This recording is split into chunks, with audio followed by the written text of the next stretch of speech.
dañ ci ànd ak Serigne Saliou Seck.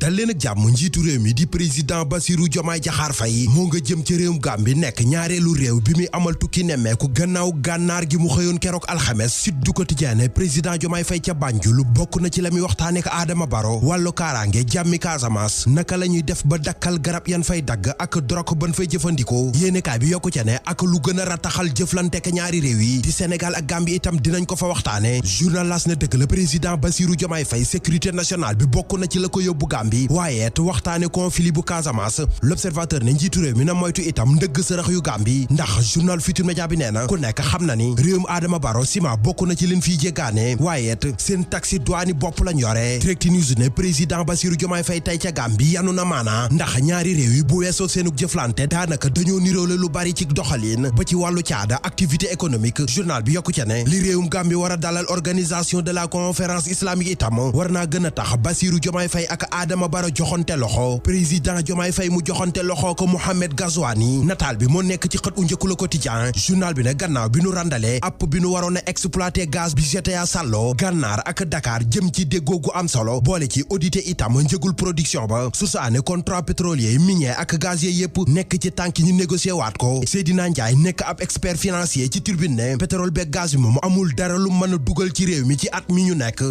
nekk itam Le Soleil national nee na li FMI waxoon ci croissance économique bu réewum Sénégal dara soppeeku wu ca réew mi war a am taux bu 8,3% soogaa nekk ci ginnaaw Niger waaye jiitu Rwanda Côte d'Ivoire Gambie Éthiopie ak Bénin. Sénégal tabaski gu mucc ayib la bëgg ci atum ren ji xar am ba des. L'Observateur ne sàmm yi nee nañu lu gàtt-gàtt dinañ dugal ci réew mi 1 million yi xar. Vox Populi te nguur gi noppi na ngir yombala leen ko ñetti dogal la Ousmane Sonko mi ilimaani jëwriñ xaatim ni ki démb ci ndigalul président Bassirou Diomaye Faye jëm ci tabaski gi bokk na ci camion yi andi xar yi ci réew mi ñu yolomal leen contrôle bi taxi itam naka noonu boole ci autorisé oto bu yabe xar ñu may la ñetti sàmm yu leen di wattu. journal L'Info ne tabaski 2024 gu mucc ayib te amee xar ba mu doy moom la gouvernement gu président Bassirou Diomaye Faye bi bëgg ba tax Ousmane Sonko ne jël nañ bépp disposition. Moustapha Guirassy jël na ay disposition ci njàng mu suufe meeg mu digg doomu mi. ci Vox Populi jëwriñ ji ñu dénk éducation nationale ne faaw njàng mi am ay joyanti te bokk na ci xam li mu jàngalekat yi ci école bu nekk. secteur santé bi dafa sëngéem ba léegi Mballo Jocaam mi ko wax ci biir yéenekaay bi ne nguur gi fi jóge def nañ ci ay jéego yu bari tabax itam ay hôpital yu mucc ayib waaye ba tey spécialiste yi ci war a liggéey la amagul. déggoo itam amagul ci diggante liggéeykat yi collectivité territoriale yi ak seenu ministre Moussa Balla Fofana mi jëwriñ ji ñu dénk wàllu wi ne gaay li ñuy laaj ci yoon moo leen ko may te itam nguur gi fi nekk dinañ def seen kemtulaay kartan ba déggoo am ci seen biir. naataango Njaga Jóob itam ne ñoom daal yokkal leen seeni payoor képp mooy tax ñu teggi seeni tànk wàññi seenub grève. coowul 94 milliards yi ci la lii quotidien xëy di waxaat bay fàttali la ca OFNAC waxoon Mamour Diallo ak Ousmane Sonko min ci daanoon. Macky Sall tàmbali na liggéey bu bees bi mu sàlloo enquête yéeni kaay ne démb lañ doon amal lancement pacte de Paris pour les peuples et la planète xew mi ca Washington la doon amee. Macky Sall yëkkati fay kàddu daje fa itam ak ministre bi ñu dénk koom ak gafaak réew mi di Cheikh Diba ak Abdourahmane Sarr. Ndella Madior Diouf ma ca kaso ba moo ngay yëg Les Échos ne borom pouponnière kër yërmande lay ñaan ay avocat dugalal nañ ko bàyyim ne gëndiko laataa yoon di xooli mbiram ci ayu bés bale di ñëw. ayu bés bi ñu nekk ay bandi ñoo duggoon ca Anne Maris mel ni ku fay zee film. journal bi ne benn kër la ñu dugg